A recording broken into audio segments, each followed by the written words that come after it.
मागच्या वर्षीपासून मी पण जरा शेतीमध्ये इंटरेस्ट घेतला आणि गावाला जी काही शेती माझी पडून होती तर त्या शेतीमध्ये मी स्वतःच ऊस वगैरे लावायला सुरुवात केली. आणि ह्या वर्षी जेव्हा माझा ऊस गेला तेव्हा मला कळालं की यार ऊसामध्ये तर चांगलं प्रॉफिट आहे, खूप चांगले पैसे कमवतात. म्हणजे गावाला एखादा जर शेतकरी असेल तो पण गावाला 8-10 लाख रुपये वर्षाला आरामात कमवू शकतो.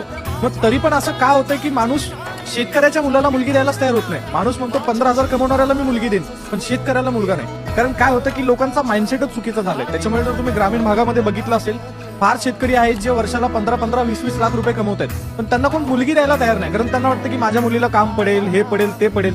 पण हा माइंडसेटमध्ये चेंज मराठी लोकांनी किंवा ग्रामीण भागातील लोकांनी केला पाहिजे. शेती हे काही छोटं काम नाहीये किंवा हलकं काम नाहीये. जर शेतकरी जर चांगला असेल, जर एखाद्या शेतकऱ्याने ठरवलं तर तो नोकरीवाल्याला, धंदावाल्याला पण बीट करू शकतो.